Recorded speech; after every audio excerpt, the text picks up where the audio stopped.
we knocked off two teams that were ranked higher than us. We knocked off number 4 Southeastern, and I think that was a huge one. I think we didn't play well at their place. Dropped 3 games. I don't think they took us lightly. I think we played better, and so I think that game was 3-1. So we knocked off a team higher than us. Have to play the same day that night. Extremely long day. We're up at 8 o'clock. We're playing at 6:30. That game starts at 8:30 at night because the first game went into extra innings, Central Arkansas's game.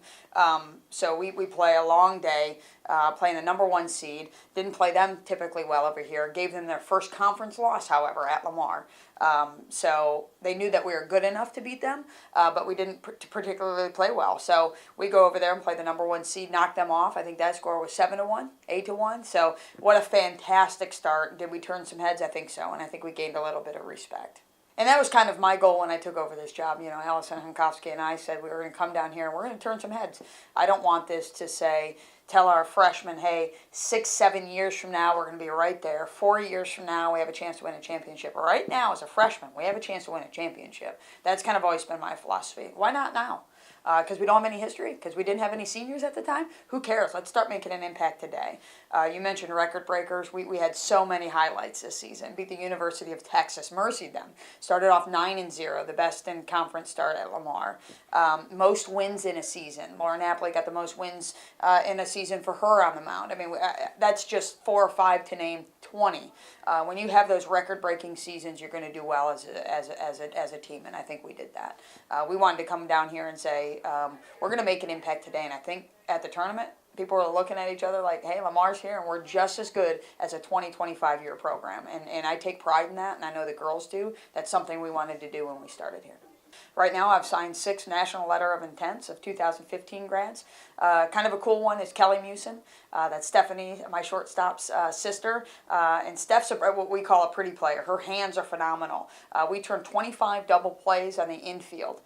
In softball, I mean, that's a record in the conference, and it's a record at Lamar. I think with those two, on how quick their transitions, their register of throw, those two together in the middle is going to be fun to watch, first and foremost. Number 2, 25 is going to turn into about 45. You wait to see that. So I'm happy to get Kelly in the middle. I think we added another pitcher, I think is what we needed and what we added. Sierra Luna is graduating from Navarro Community College. She just was named pitcher in the year of her conference. So we got ourselves a stellar pitcher. We got Sabrina Montez, who can help in the corners. We got Maddie Myers to help in the corners. We got Megan Hansel to help on the middle in the corners. We got Julia Valented. She's going to help us pitching, I think, a little bit too. So we got some players here that I think can help us out. And when you talk about 2 seniors, you got to think about this, okay? We had 4 senior starters graduate for us last season. We did better this season. We're having 2 senior starters graduate this year. Maybe we even do better now. Casey Cromwell is going to be missed. She started 3 years for me at second and third, set her own records that somebody's going to hopefully try to break this year. Casey's a leader in the locker room and out in the field. I personally have known that kid for 7 years, recruited her at Moorhead. We're going to miss her. Shannon Sane is the nicest kid I've ever coached, a starter in 5 different positions in 1 year. If that's not a utility player, I don't know what is. So they're certainly going to be missed. But we've missed some other kids, and it's done pretty well without them too. I'm pumped already, and I love what I do. I respect and I take my job very serious. And what I love, when the girls got off the bus, they were like, Coach, let's take one more picture, let's get another break. Like, that's what they want.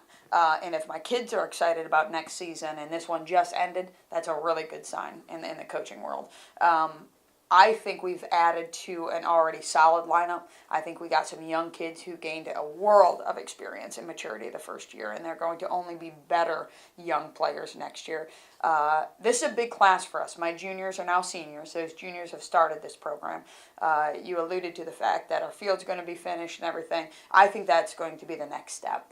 Our grandstands are getting built today if you walked outside the field. That's something we didn't have. We're going to have our lights finished in the bullpen. We're going to try to fix our draining situation and try to fix a couple problems.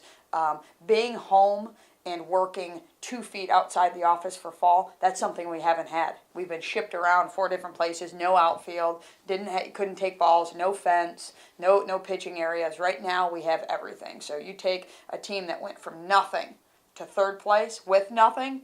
You imagine when we have top-notch facility. We're going to go from top-notch facility to first place.